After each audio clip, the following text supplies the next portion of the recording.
Hello guys! Ito nakatata na yung table.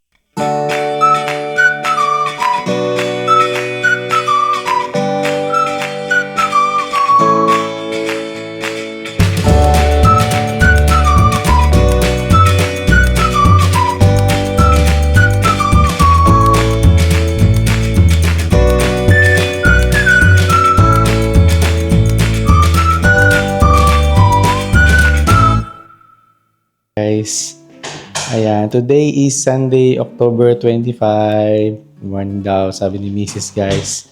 And it's with the heavy heart that we are now about to leave our Airbnb and leave Australia for now.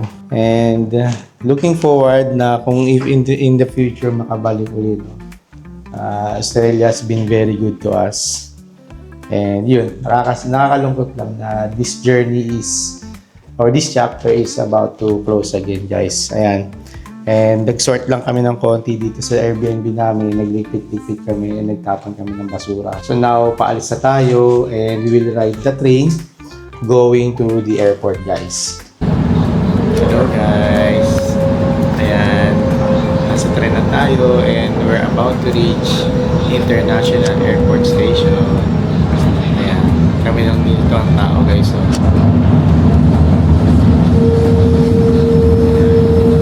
yan pala yung loob, guys, ng tren. Tapos mapapansin nyo, guys, may second tsaka first floor.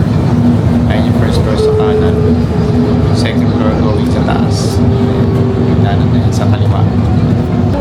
We're in the airport now, guys. See you again in a bit. Ay, tulog pa rin masarap. Dito na tayo, huli ka sa camera. Huli pero hindi ko lang. Kaya nakalabas na tayo ng immigration, nakalampas na, no? And nakapag-checking luggage na rin tayo. Dito na tayo guys sa duty free ng Australia Airport. Wow, ganda naman din sawa ko Dito ka. Ganda ng kinatayuan mo gold yan guys. So, oo nga, yung gold Ito, bili yan ng mga pasalubong. Ang dami May, ang laki ng duty free nila dito guys, no? I think this is one of the biggest duty free na nakita natin guys. Kasi from this side meron pa dun pa sa kabila o sa kaliwa. Pero doon parang mostly mga perfume dito parang for mga consumption like tea, chocolates, for active honey. Ano pa? Grabe guys, mayroong honey dito na amounts to 1,400 no. Grabe yung halaga niya. Ito yung mahal yung na lint. Grabe ang mahal, isang piraso. $29 guys Isang piraso nitong lint na Dubai chocolate pistachio. Sikat yung Tim Tam dito no. Masarap yung Tim Tam dito guys Nahanap ni Mrs. guys sunod, Cadbury. Iyan natin kung ano yung mas marami. Baka mas maganda kasi yung asawa ko. Tim Tam mas mura in a way. And guys, may mga kangaroo. Gusto niyo ng kangaroo souvenir. Ayan guys, Cadbury. Sarap ng Cadbury na bili namin guys Magkano? Ay, mamahal Ito 12. Kaso malaki na yung bar Dito sa tabi ng Cadbury guys, Toblerone. Medyo pricey na guys dito sa duty free yung Cadbury. Pero mas malaki yung mas malaki yung size nung Cadbury dito. Pero syempre if gusto mo mamigay, gusto mo magpasalubong, yung isang bar doon cost $12.50. Kung magpapasalubong ka, I would suggest ideal yung Tim Tam guys. Meron pa nga akong nakita doon parang $550 lang no, isang balot na. Balikan natin si Tim Tam guys. So may mga $6, depende sa flavor yata no. So may $6, may 36. Malaking bago yung 50 cents dito guys. Mas maliit ba to? Mas malaki yun? Kasi ito 150 grams to Ito, ilang grams to sa baba? 200. Mas malaki. Pero marshmallow siya. Mint slice. May mint taste siya. Mas malaki. Pero ito kasi biscuit Yung nandito sa kabila guys. $6. 165 grams. Mabigat ng bahagya to kasi yung 150, ito 165. Parang malaki ng bahagya to. So kung meron tayong $25, makakabili ka ng 4 niyan. Pwede ngayon, tigi ibang flavor. So I think we have a plan. We have a plan. Ito pala guys, sa kabilang side, puro liquor na.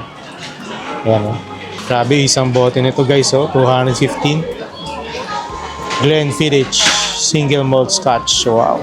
So sinimot na natin guys yung ating kaperahan, Australian dollar. Di naman natin kailangan mag-Australian dollar sa Pilipinas eh. So we're trying to squeeze out everything. Yan, meron pa tayong cash na 25, but then meron din tayong remaining coins na meron pa pala tayong asawa ko $30. Ayan guys, mas marami nabili natin kasi ay ilang piraso naman yan? 11 biscuits. So 11 biscuits, ang dami niyan guys sa isang pack, no? So meron kami 55. Kesa dun sa $30, 28 pieces lang. Pero baka mas malaki yun, no? Sawa ko, di kaya. Kaya siya 28 pieces. Dahil sige na lang, sawa ko. Mas marami yung palagay ko. Pare-pareho lang ang size yan. So, may nabili na tayo. Ito may bibili na. Okay ako dyan. Yan, no? 5 piraso. Ubus. Ubus ang Barianes. Ang daming pwedeng makita dito. Ay, pila ka dito. Dito. Paying na tayo, guys. We're paying. Okay, guys. We got our chocolate, guys. Yung chocolate natin, guys, dark chocolate flavor pala lahat yan.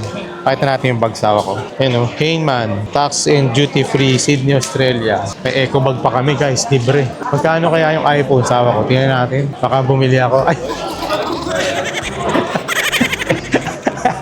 NR yung kasama ko, guys. NR. Let's go. Let's move on.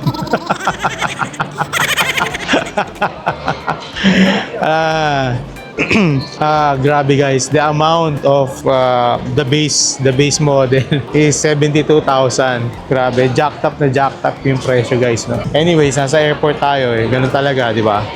Kapag ka airport price. And doon tayo isawa ko, no? 30, tayo? D34. Tingnan ko yung gate natin, no? D34 nga tayo. Kain muna tayo guys bago tayo pumunta sa ating boarding gate. Ano pa naman eh, ang flight naman natin or boarding time natin is 11 pa, no? 11:30. And right now, it's 9:30. Ito guys, Wolfgang Puck, The Bistro by Wolfgang Puck. Tingnan natin guys kung magkano yung mga Wow, $30. Kahapon nga, $65 yung kinain natin. Hindi, pero dalawa naman tayo. Doon sawa ko, malaki yung serving. Pero maganda yung view kasi guys eh. Ang ganda ng view dito. O, diba? Parang may pa-tower of pa sila. Heineken beers. Heineken kasi dito. Sa kabila, yung Pink Sydney. Ay, kainan ba yun? Ay, hindi. Damit. May KFC ayun, no? KFC. Medyo mahal yung guys, no? Yung mga local nila dito na food. Kaya natin sa yung mga kilala natin, no? Like KFC. May KFC dito eh, may McDo. So, may other choices tayo. Ay, ito. Tingnan natin guys, meron pa pala rito sa tabi. Ayan, meron ditong breakfast. Ito medyo mura-mura asawa ko. May toasted bread, may large plates. Ayun, no, may lunch for lunch. May burger. 12, nga pala, no? 9 a.m. pa lang pala guys. Breakfast pa lang. Tingnan natin sa kabila guys. Muna tayo, what do you call this? Mag-ocular muna tayo. Dami tao guys, Dami naghihintay ng flight. Dami nakaupo. Laki rin ng airport ng Sydney guys. Yung naging view natin kasi from the last time na dumating tayo is from arrival eh. Kaya medyo parang maliit lang, no? Pero ditong departure nila, ang laki. Ang lawak guys. Ito guys, yung WH Smith, if naalala nyo, dito tayo bumili ng Opal card natin, no? Kakaiba yung yung logo talagang pulang-pula. May mga lights pa. Ayan. Tapos dito, mga boarding gates. Saka may mga ganito rin, no? Ayan, no? Parang bento guys, no? May mga ganyan din sila. Pero tingnan natin yung sa KFC guys kung magkano. Mura naman tong mukhang mura naman tong KFC. O mas feel mo ba yung ganyan? $14 naman siya. Pero wala pa yatang rice yan eh. Meron ng rice. Bili tayo ng lunch tsaka ng takeout para kakainin sa aeroplano. Ay, tingnan natin kung mas mura sa McDo asawa ko. Mas gusto mo ba magkanin ngayon? Ang galing guys ng nila, kitchen nila sa McDo, no? Parang may elevator kapag umorder. Ito guys, Hintayin nyo iikot yan guys. Ayun, merong parang ipit dyan guys na na take out siguro, no? Naka paper bags. Nakita ko umiikot eh. Hintayin natin umikot guys. Ayun, see that guys? Gumalaw, no? So yun yung galawan nun guys, no? Magkano ba yung mga presyo dito? Mas mga healthier options. Kaso $29, $34. Medyo may kamahalan to, no guys? Kebab snack. Yung sausage egg roll, $17. May mga ganyang option naman sawa ko. Mahal, tignan mo. Ayan, mukhang mas mukhang mas healthy sawa ko. Kesa mag-fast food tayo. Ayun yung ano, maki. Pwede tayo mag-salad. Salad is $15. Tapos gusto mo mag-tinapay? Pesto. Wow, creamy basil pesto chicken penny. Pasta. Pasta siya. May Hello. pasta, may salad. Ano mas feel mo? Hey guys, pili lang kami ng ng kakainin. Parang ang sarap lahat eh. Ano yun yung baon? Hindi, ngayon. Gusto mo, lang ba? Kasi, yan. Bili muna tayo ng ng pang lunch natin ngayon, ay pang breakfast lunch, tapos tsaka tayo bumili ng pang mamaya para fresh. Ang sarap naman ng tsura na ito. Mukha ko nga din, napatingin din. Yan guys, so bocconcini eggplant. Eggplant siya, gulay lang siya, wala siyang karne. Ang sasarap ng choices guys, no? Ang pinakamura yata ito, ham cheese. Tama, ham cheese ang pinakamura. Ayan guys, sige, pili muna kami ng food Hello guys, ito nakatata na yung table, nakapagpa-refill na ng water. Ayan guys yung pagkain namin, no? Yung pinorder namin. Salad dyan guys. Basic parang pesto, penny. Tapos umorder din kami ng ng sandwich guys. Eggplant, parang eggplant broccoli ni ba ang dating? Parang ganun. Tapos meron siyang cheese Pakita ko sa inyo guys Meron siyang parang cheese, so ayan parang mozzarella. So, tingnan natin guys kung anong lasa niyan. Let's eat.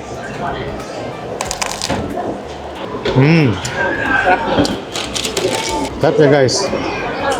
Ang sarap ng pesto pasta guys. Something different. Good choice tayo guys. Buti hindi tayo nagpadali sa sa tukso. KFC kasi meron na yun Ayos ka, sawa ko Guys, so libre perfume test. Daming libre may Boss, may CK, may Colors, may Blue, may David Beckham, may Tribe, may Burberry. Diba? Dami pa guys, so ayan may CK. Natin CK guys, anong amoy? Bango siya guys. Tapos ayan guys, mga alak tabi. Then dito sa kabila, mga alak din, Lakad na tayo sa ako. Let's go! Papunta na tayo sa boarding gate natin, guys. Ang ating boarding time is 11:30 and it's now 11:45, guys. Ayan, we have now reached our boarding gate. Ayan, ito pala guys yung view from the passenger waiting area kapag paboard ka na ng flight mo, Yan. So, kita mo yung guys. Kita mo yung mga airplanes na nakapark. Based dun sa airline na sasakyan mo, So, from here, I can see meron ditong Cathay Pacific. Tapos yung sa Cebu Pac. 11:30 pa naman, guys. So, we still have 30 minutes. So, ang ganda ng ganda rin ng airport nila, guys. Yung may mga areas dito na may mga charging ports, may mga tables, Maabutan na natin sa Pilipinas yung bagong yung 23 lang binuksan. Oo nga, guys. In the next 2 weeks pala, guys. Ayan. Hindi naman na bago yung pupunta natin. So, spill na natin. In the next 2 weeks ulit, guys, Grabe, Every 2 weeks, lumalabas tayo, Sana laging ganun. Pero syempre, magastos yun, In the next 2 weeks, guys, although this is just a short trip, we will be going naman to Singapore. Yan. So, matatry na natin, guys, yung yung parang isang e-gate sa immigration na bago, sa Terminal 3. Para, makita natin, kung paano siya nag-work. Pero mukhang naman, straightforward naman, like sa international din. Iniisip ko, papasok Pwede rin papasok ng Pilipinas. Yung papasok ng Pilipinas, nagagamit na natin yun Nakapag-e-gate na tayo, di ba? Wala na tayong problem dun Ayan. So, nagpapapasok na pala dito, guys. Siguro mga elderly muna ang pinapauna nila.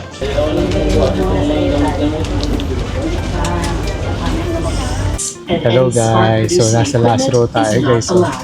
Nasa likod natin yung CR. And 2-seater lang dito sa Lazaro, guys. Meron pa rin naman sa kabilang side. Ayan, tatluhan. And then dun sa kabilang pinakadulo, no, guys. 3 columns in a sense. And nandito kami sa parang left side. Ganda na spot natin, no, sa ako. Ay, na ano yung pangungula. Ano ginagawa mo? Nagda-dial ka ba? Ayan, sige. Okay guys, we're going home na. See you again. Thank you for joining us guys sa ating Postrelo trip. I hope nakapag-share kami ng information, nakapagbigay kami ng saya. No? Thanks for watching, subscribing, and following us guys. Till our next travel guys. Hintayin nyo yung susunod namin. Dahil makakasama na kaming iba bukod sa amin dalawa guys. So ayun, till our next one. See you again guys. Bye for now.